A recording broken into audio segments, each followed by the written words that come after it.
The axe sits beside me even now. Parashu, they call it. The weapon gifted by Shiva himself. They sing songs of its victories, of the 21 times I cleansed the earth of Kshatriya arrogance. They call me Parashurama, the axe wielder, sixth avatar of Vishnu, scourge of kings, defender of Dharma. They whisper of my power, my devotion, my obedience. But the songs are hollow. The whispers are lies, or at least they are incomplete. They tell of the warrior, the god, but they forget the sun. I pause, my aged hand trembling slightly as I trace the cold, smooth metal of the axe head. Even after all these centuries, I can still feel something, a phantom weight, a lingering chill. I sit here in this secluded ashram, overlooking the land I reclaimed from the sea. The waves crash against the shore, a ceaseless rhythm that once soothed me. Now it only echoes the turmoil within. Meditation offers no escape. My mind, once a focused blade, is now a shattered mirror. It reflects fractured memories, each shard sharp with regret. You who listen, be you disciple, God, or simply the wind that carries my words, you deserve the truth, the full truth, not the sanitized verses sung in temples. I am Parshuram, yes, but I am also the son who. I hesitate, the word catching in my throat like a bone. The son who killed his mother. It's a truth that burns, a truth that has haunted me through yugas, through lifetimes. They speak of my battles, my triumphs, but they gloss over the blood on my hands, the blood that matters most, my mother's blood, Renuka's blood. I have watched through eons as my story is told and retold. Each version grows more distant from the truth. Each telling further launders the stain of my deed into a gleaming badge of righteousness. The tellers mean no harm. They simply cannot bear the weight of the actual truth, and so they reshape it into something bearable, something that reinforces rather than challenges their understanding of duty. I close my eyes and I see her, not as the fierce goddess Mariamman, the form she was forced to take, but as she was then. I will tell you the story, not the epic, not the legend, but the confession of a son drowning in the endless rain of his own remorse. It begins as all things do, with love. A love so pure, so profound that its shattering still echoes through the cosmos. It begins with my mother, Renuka, and it ends with the weight of this axe, a weight I can never truly put down, the weight I feel of this event and all the ones it triggered.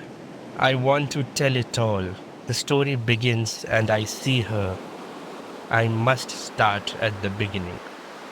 My earliest memories are bathed in the golden light of a mother's love, Renuka. Even the name feels like a caress on my tongue, a whisper of silk and sandalwood.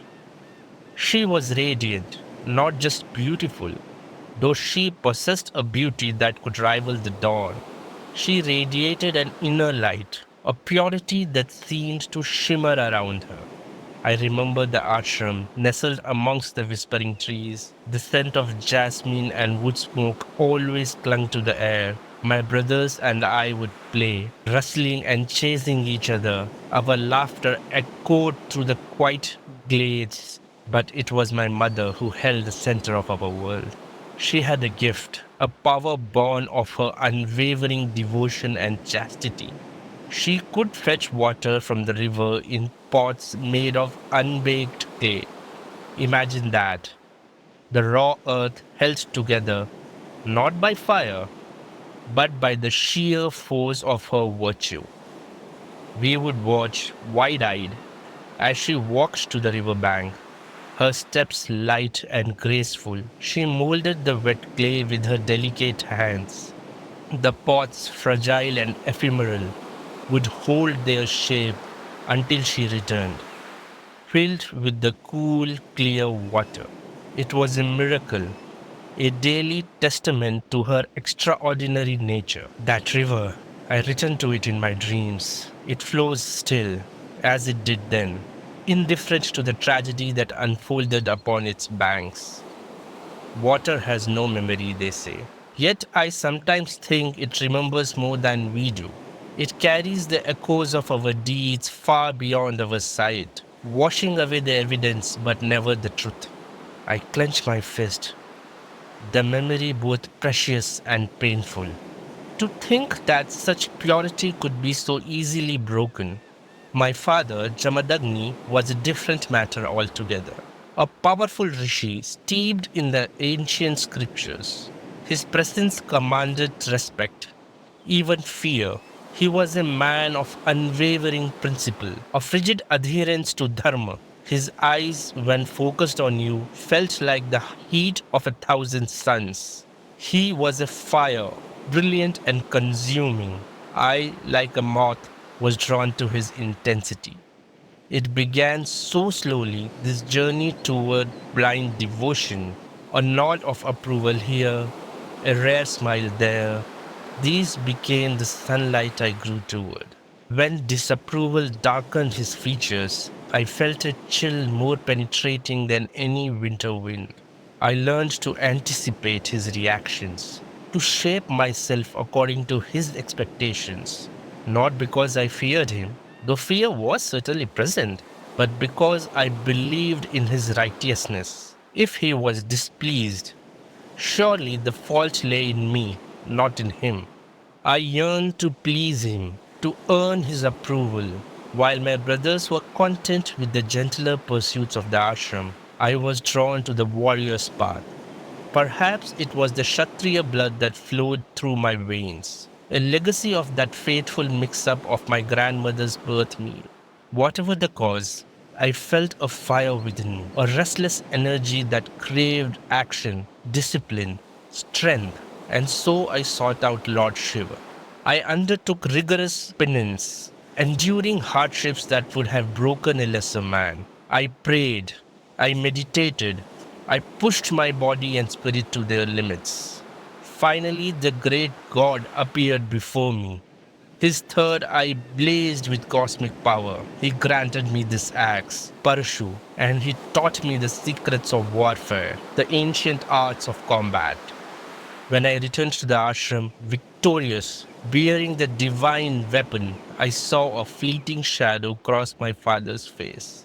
Was it pride or something more complex? A recognition that I had found another authority, perhaps? But he nodded his approval, and that nod was like rain upon parched earth. I drank it in, desperate for more.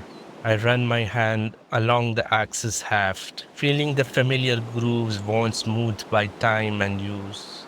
It was a gift, a blessing, and a curse. I became a warrior, a master of weapons, a devotee of Shiva. I excelled in my training, earning my father's grudging respect. But even as I basked in his rare praise, a part of me felt unease. I saw the way he looked at my mother. His gaze sometimes hardened with suspicion, with a possessiveness that bordered on obsession. There were moments, brief, almost imperceptible, when I felt the stirrings of doubt. Once I saw him reprimand her for a tiny imperfection in the evening meal. Her hands trembled as she corrected the mistake. I felt something twist inside me. Something whispered, "Is this just? Is this the Dharma we uphold?" But the thought slipped away like water through cupped hands, leaving only the residue of unease. I began to question silently the absolute rigidity of his beliefs. Were his pronouncements always just? Was his adherence to Dharma truly righteous? Or was it a mask for something darker? I saw the flicker of fear in my mother's eyes, the way she sometimes flinched at his sudden movements. But I pushed these doubts down, buried them deep. I was a son, bound by duty, by filial piety. I would obey. The words taste like ash in my mouth. Obedience, the virtue that became my downfall. It was that faithful obedience, coupled with the moment of faltering, that led to my mother's ruin and mine.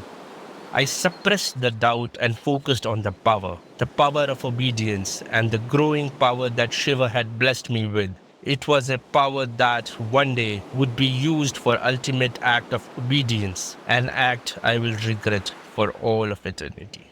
The day dawned like any other. The sun, a molten disk in the eastern sky, painted the clouds with hues of orange and gold. The air was thick with the scent of blooming parijata flowers. Their fragrance was almost sickeningly sweet in retrospect, a false promise of serenity. Mother rose early, as always, to perform her morning rituals. She walked towards the river, her gait as graceful as a deer. The empty, unbaked clay pot balanced effortlessly on her hip. I watched her from a distance, a knot of unease tightening in my stomach.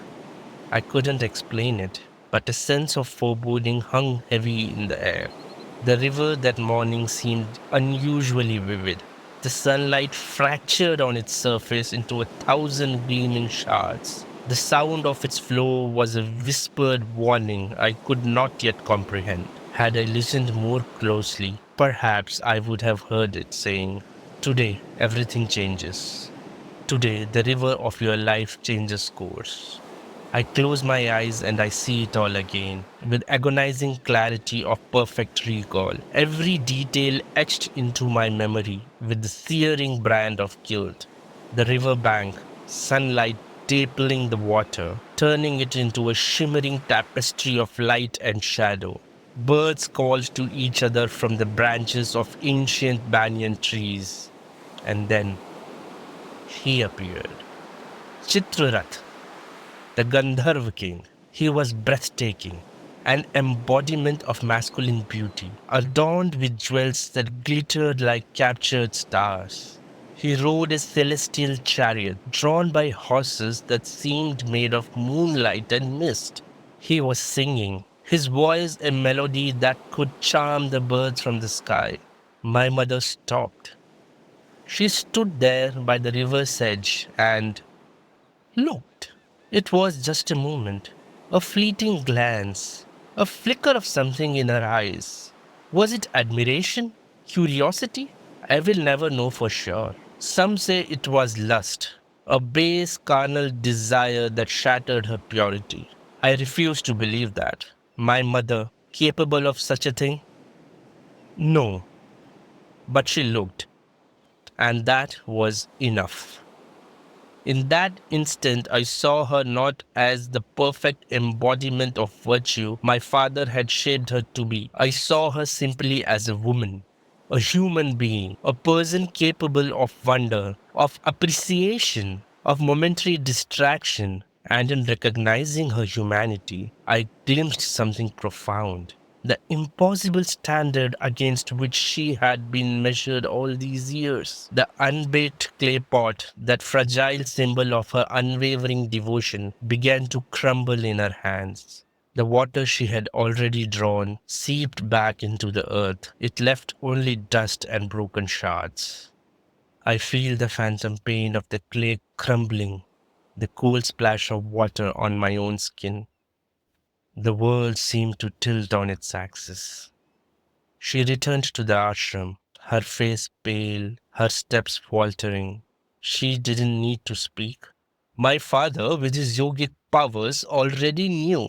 His rays was a terrifying thing to behold. The air crackled with energy. His eyes, usually the warm brown of fertile earth, were now glazing coals, They consumed everything in their path. He roared, his voice shaking the very foundations of the ashram. You have defiled yourself, he thundered. You have betrayed my trust.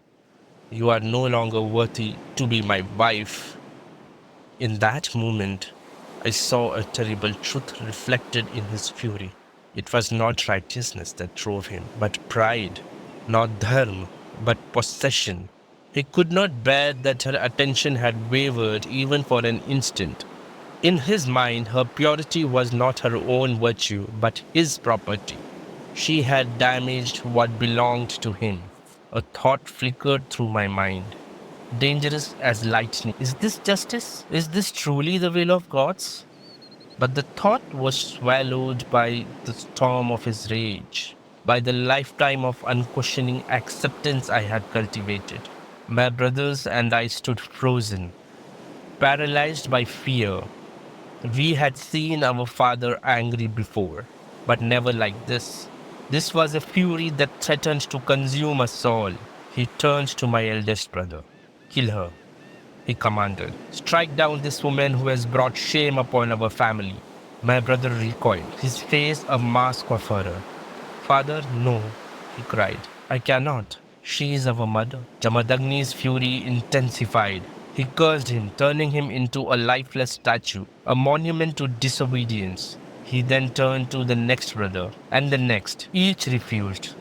Each met the same fate. Stone. Cold, unfeeling stone. I looked at my brothers, transformed into silent witnesses. Their refusal to participate in injustice punished by this living death. Would they remember, I wondered, when they were restored? Or would they too be washed clean of the terrible truth, left only with the sanitized version my father would surely provide? Finally, his gaze fell upon me. My heart hammers in my chest even now as I relive the moment. The weight of his expectation, the crushing burden of choice. Parshuram, he said, his voice dangerously low. You are my most obedient son. You understand the importance of Dharma. You will not fail me. I looked at my mother. Her eyes were wide with terror, but also with a strange sort of resignation. She knew what was coming, and perhaps in some small way, she believed she deserved it. That too was his teaching. That woman must be beyond reproach, beyond even momentary human weakness. My mind was a maelstrom. Love for my mother warred with the ingrained obedience to my father. With the deeply ingrained belief in his righteousness, I thought of his power, of his ability to grant boons, to undo even death itself. Surely, I reasoned, he would not command this unless he had a plan. Surely he would restore her to life once his wrath had been appeased. It was a desperate, foolish hope, born of fear and a lifetime of indoctrination. The river in my mind ran red.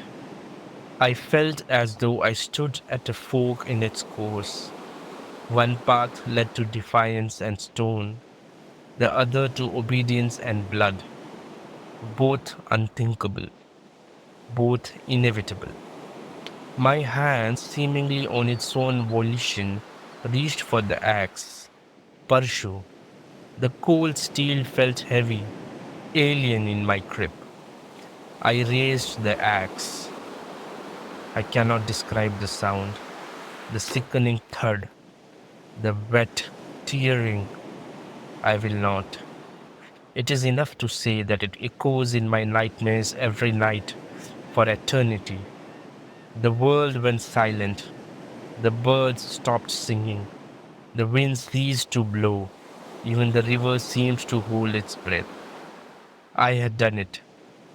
I had obeyed. I had killed my mother. And in that moment, I shattered not just her life, but my own. The golden days were over.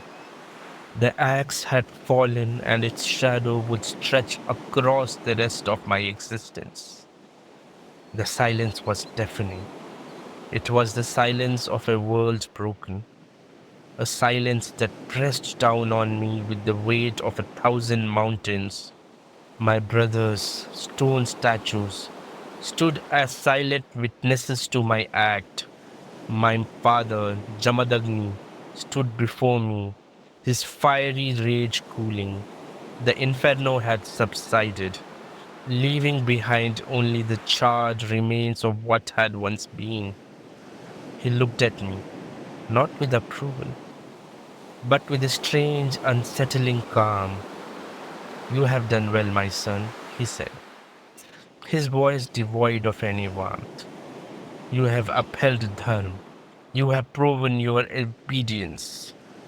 Obedience. The word felt like a poisoned dart in my heart.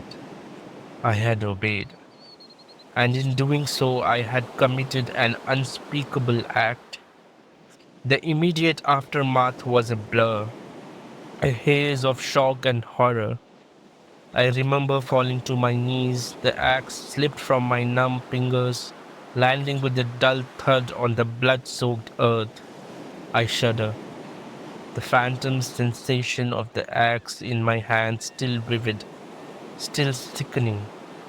Jamadagni, seemingly satisfied, offered me boons, a reward for my loyalty. My mind, reeling from the trauma, could barely process his words. But one thought, one desperate hope pierced through the fog of grief. Restoration. Father, I managed to choke out my voice, hoarse and broken. Grant me this boon. Restore my mother to life, bring her back to us. And then, because the guilt was already a suffocating shroud, I added, and my brothers, restore them as well. Let them have no memory of this horror. Let them live as if this day never happened. Jamadagni inclined his head, a flicker of something in his eyes. Perhaps it was pity. Perhaps it was simply the satisfaction of having his will enforced. He had the power to grant such boons. He was, after all, a rishi of immense power, a master of the mystic arts. He began the ritual, chanting mantras in a low, resonant voice. The air around us shimmered with unseen energies. I watched, my heart a frantic drum against my ribs. I clung to the desperate hope that he could undo what I had done. But the universe, it seemed, had other plans. Fate or karma or perhaps the gods themselves intervened. Word of the incident had spread.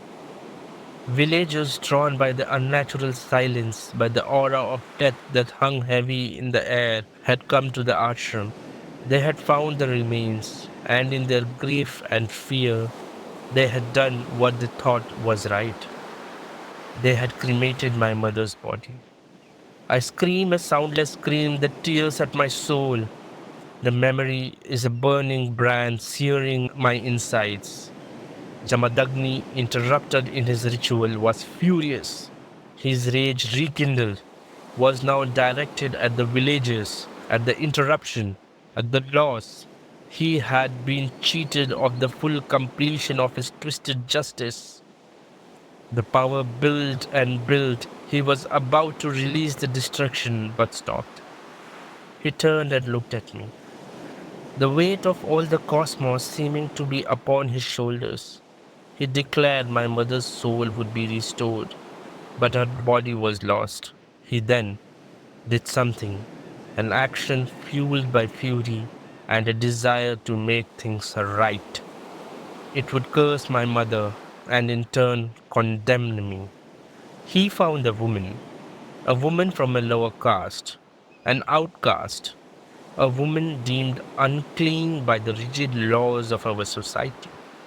And using his powers, he attached my mother's head, the head that I had severed, to the body of this other woman.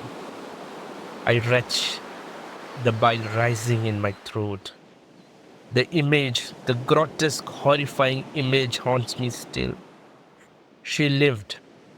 She rose, a creature both familiar and utterly alien. My mother's eyes filled with a mixture of confusion, pain, and accusation, stared out from a face that was both hers and not hers. It was Renuka, and yet it was not. The villagers, horrified by this unnatural resurrection, recoiled. They saw her as an abomination, a being defiled, a creature to be feared and shunned. She was ostracized, cast out, a pariah in the very land she had once graced with her purity. And then the transformation began. She, this hybrid being, this fusion of my mother and the outcast woman, began to be worshipped, not as Renuka, the gentle wife, the devoted mother, but as Mariamman, the goddess of rain, of disease, of change, a fierce, powerful deity born from violence and sorrow. As the years passed, I watched from a distance as her temples rose. Devotees flocked to her shrines, bearing offerings, seeking her blessings. They came with their own needs, their own fears. They projected onto her the power to heal, to protect, to punish. None of them knew the truth. None of them saw the woman behind the goddess, the mother behind the myth. I have stood, anonymous, among the worshippers, and listened to the priests tell her story. It bears little resemblance to the truth. In their telling, she is a willing sacrifice, a divine being who chose to shed her mortal form for the benefit of humanity. In their telling, my father is a wise sage who facilitated her apotheosis. In their telling, I am a dutiful son who aided in her divine transformation. The lies taste like ashes in my mouth, but what right have I to correct them? What right have I to strip them of their comforting myths, their shelter from the harsh truth that their goddess was born of a man's rage and another man's weakness? I weep, tears streaming down my face, mixing with the dust of the ashram floor. My mother, my beautiful, gentle mother, reduced to this because of me, because of my obedience. The boons were granted in a twisted, perverted way. My brothers were restored, their memories wiped clean. They lived blissfully unaware of the horror that had transpired. But I remembered everything, and I knew with a certainty that chilled me to the bone that I would carry this burden, this guilt for eternity. The birth of Mariamman was not a miracle. It was my punishment, a constant agonizing reminder of the price of my blind faith, of my catastrophic failure as a son. The ashram, once a sanctuary, became a prison of memory. Every tree, every stone, every blade of grass whispered of Renuka, of her laughter, her kindness, of the horrific act I had committed. I could not stay. I could not breathe the same air that she had once breathed, now tainted with the stench of my sin. So I wandered. I left the shattered remnants of my family, my brothers oblivious in their restored innocence, my father a cold, distant figure, satisfied with his twisted version of justice. I took only Parashu, my axe, a constant heavy reminder of my deed. It became an extension of my guilt, a symbol of the violence I had unleashed upon the world and upon myself. I sought atonement. I waged war against the Kshatriyas, the warrior caste, 21 times as the legends say. I bathed the land in their blood, fulfilling the ancient curse. I was driven by a rage that was both righteous and self destructive. Each battle was a desperate attempt to silence the screaming voice of my conscience, to find some meaning, some justification for what I had done. But with each victory, each kingdom laid waste, I recognized the cruel irony of my quest. I sought to atone for violence through greater violence. I tried to wash blood away with more blood. The rivers ran red in my wake, but my hands remained stained. I gripped the axe, my knuckles white. The blood I spilled, the lives I took, they were all offerings to a ghost, to a memory that could never be appeased. I met Ganesh, the elephant headed god, son of Shiva. He barred my way to Kailash, testing my arrogance. I, blinded by my pride and my grief, threw Parashu at him. He, knowing the axe was a gift from his father, allowed it to cleave one of his tusks. The encounter was a lesson, a harsh reminder of my own limitations, of the destructive power of unchecked rage. Even in my grief, I was capable of causing further pain. Later, I encountered Ram, the seventh avatar of Vishnu. He strung the bow of Shiva, a feat that I, in my weakened state, could not accomplish. I recognized him as a superior incarnation, a being of true righteousness. My power, born of violence and fueled by guilt, faded before his serene strength. It was a humbling experience, a further confirmation that my path was not one of redemption, but of enduring penance. I gave away the land I had conquered, donating it to Brahmins. I sought to undo the imbalance I had created, to atone for my Kshatriya slaying rampage. But even acts of charity felt hollow, tainted by the knowledge of their origin. They were born not of genuine compassion, but a desperate need to escape the crushing weight of my guilt. I traveled to the Mahendra Mountains, seeking solitude, seeking something, an answer, forgiveness. I found neither. The mountains echoed with silence of my despair. The wind whispered my mother's name, a constant haunting refrain. Once I encountered a group of pilgrims heading to a Mariamman temple. They were simple folk, farmers mostly. They hoped for rain for their crops, for protection from disease for their children. They spoke of the goddess with reverence, with love. She understands suffering, one old woman told me, not knowing to whom she spoke. She was born of it. That's why she can heal our pains. I nearly told her then. The words rose to my lips like bile. The truth about her goddess, about the violence that had created her. But I looked into the woman's eyes. I saw the hope there, the faith, and I could not. What right had I to take that from her?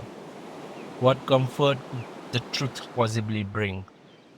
I saw her everywhere, in the faces of suffering women, in the cries of abandoned children, in the fury of the storms that lashed the coast.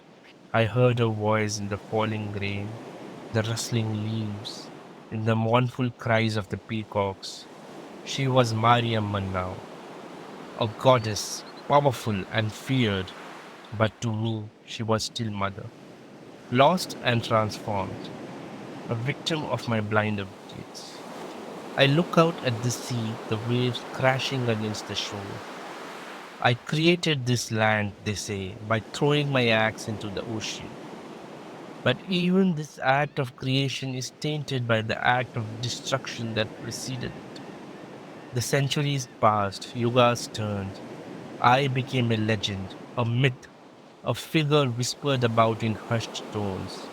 But the legend was a lie. The truth was far more painful, far more complex. I was not a hero. I was a broken man, haunted by the ghost of his mother. forever seeking a redemption that would never come. The long exile was not a journey, but a sentence, a life sentence served under the weight of an unforgivable sin. The dharma I followed had led to a dharma of the highest degree. And so I returned to this ashram, overlooking the sea I conjured. The cycle completes, but there is no closure, no peace. The waves continue their relentless assault on the shore, a constant reminder of the unending turmoil within me. Time, which heals all wounds, they say, has only deepened mine. The scars remain vivid and raw, a map of my transgressions etched upon my soul. The river still flows, as it did that day, indifferent to the tragedies that unfold upon its banks, carrying away the evidence but never the memory. I return to it often, sitting upon its shores as the sun sets, long shadows cast across the water. It has witnessed countless acts of devotion, of violence, of blind obedience. It has seen empires rise and fall, gods come and go, and still it flows, unchanging in its essence, teaching its silent lesson to those who would listen, that life continues, relentless even after our most grievous errors. I run a hand over my face, feeling the deep lines carved by age and sorrow. I am old, older than the mountains, older than the stars themselves, and yet the memory of that day remains as agonizing as if it happened only yesterday. I have tried everything: penance, wars, charity, solitude. I have sought the wisdom of sages, the blessings of gods. I have walked the length and breadth of Bharatvarsh, searching for some solace, some escape from the crushing weight of my guilt. But there is no escape. The axe, Parashu, remains by my side, a cold, hard testament of my failure. Sometimes I wonder about my brothers. They live on, restored as my father promised, their memories carefully wiped clean of that terrible day. Do they ever feel a phantom pain, a shadow of the memory that was taken from them? Do they ever look at me and feel a chill, not knowing why? Do they ever dream of stone, of stillness, of watching helplessly as horror unfolds before them? And what of the stories they tell? The legends that have grown around me, around my mother, around that day. I have heard them all, whispered in temples, sung by bards, inscribed in sacred texts. They call me just. They call me righteous. They call me the perfect son, the ideal devotee. They use my name to justify acts of unquestioning devotion, to validate the subordination of individual conscience to the external authority. If only they knew. If only they could see through my eyes, feel the weight of the axe in my hand, hear the silence that followed that fatal stroke. Would they still praise blind obedience? Would they still exalt the suppression of doubt, of questioning, of the inner voice that whispers, "This is wrong"? I speak to you now, not as triumphant avatar, not as a legendary warrior, but as a broken son. A son who betrayed the most sacred bond, who shattered the very foundation of his being. I offer no excuses, no justifications, only the raw, unvarnished truth. The rain begins to fall, softly at first, a gentle patter against the thatched roof of the ashram. Then, with increasing intensity, it becomes a downpour, a deluge, a weeping sky mirroring the unending tears within me. I look up, letting the rain wash over my face. Is it cleansing? Or is it simply another reminder? They say it is Mariamman's tears, The tears of the goddess weeping for the suffering of the world, the tears of my mother weeping for the son who betrayed her. I have watched them come to her temples, bearing offerings, whispering prayers. They bow before her image, seeing only the powerful goddess, not the woman she once was. They transform their fears, their hopes, their needs into worship.